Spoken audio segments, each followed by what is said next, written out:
দু চোখে আলো নেই, তবুও থেমে নেই দৃষ্টি প্রতিবন্ধী শামসুদ্দিনের দুটি হাত। চোখে না দেখলেও কেবল অনুমানের উপর ভর করে গ্রাম থেকে শহরে ঘুরে ঘুরে পুরনো বই সংগ্রহ করেই চলে তার জীবন সংগ্রাম। শুনতে দুঃখজনক হলেও সত্য, অন্ধ হয়েও দৈনিক কয়েক কিলোমিটার পথ হেঁটে কাঠফাটা পরিশ্রমে সংগ্রহ করা বই থেকে কাগজের ঠোঙা তৈরির কাজ দিয়ে নিজের সংসারের পাশাপাশি চলে কয়েকটি পরিবার। এসব কাগজগুলো সংগ্রহ করে আমি নিয়ে এসে বাসায় মলাট কাটি, তারপর সাইজ করি, পোয়া কাটা লাগলে কাটি, মাপি, বান্ধি। এসব কাজগুলো আমাকে করা লাগে, আটা মাপি। এ সংসারে আপন বলতে কেউ নেই শামসুদ্দিনের, তাই অন্ধ হয়েও নিজেকেই করতে হয় নিজের সকল কাজ।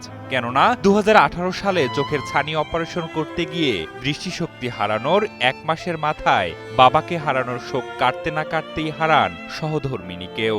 এরপর থেকেই চলছে তার মানবেতর জীবনযাপন। যখন ধরেন আমি চোখটা অপারেশন করলাম 18 সালের শেষের দিকে, তখন মাসখানিকের মধ্যে আব্বা মারা গেল।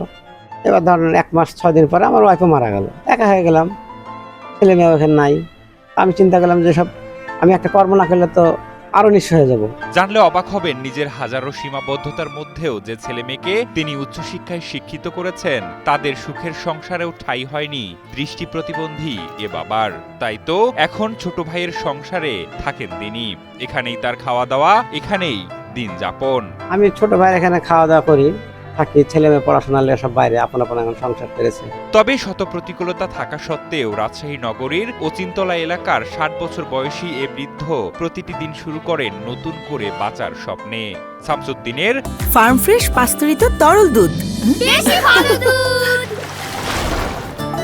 সংগ্রহ করা বই থেকে তার উদ্যোগেই এলাকার বিধবা নারী, বেকার যুবক, প্রতিবন্ধী সহ অনেকেই বাড়িতে বসে কাগজের ঠোঙা তৈরি করে স্বাবলম্বী হওয়ার স্বপ্ন দেখছেন।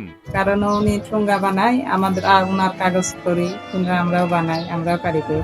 আবার উনি সমস্ত কাজই ওনার সবই করেন, মাছ কাটার থেকে আর এই ঠোঙ্গা করার থেকে সবই ওই না দেখে দেখে সবই করে। আমরা ছোট থেকেই দেখে আসছি ওনাকে, যে আপনার ঠোস বানানোর কাজে এখন উনি উৎসাহ দিচ্ছেন এলাকার মা বোনদেরকে, যে উনি ধরেন যে ঠোস গিলে দেন, মা বোনরা বানায় ওনাকে দেয়, উনি বাজারে নিয়ে যে সেল করে। এটাই দু চোখের আলো, স্ত্রী এবং মা বাবাকে হারিয়ে নিঃস্ব শামসুদ্দিনের জীবনের সবচেয়ে বড় অবলম্বন তার এই ছোট্ট ব্যবসা।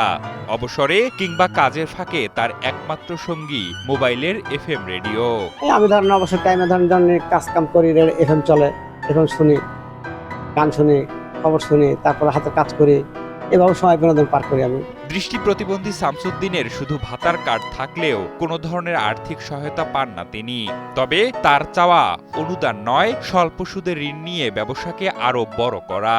এটা খালি শুধু আমার ভাতার কার্ডটাই হয়েছে, কিন্তু এমনি যে অনেক সময় সুযোগ সুবিধা এগুলা ধরেন কোনো সময়তে আমাদের হাতে আসে না, আমরা জানিও না।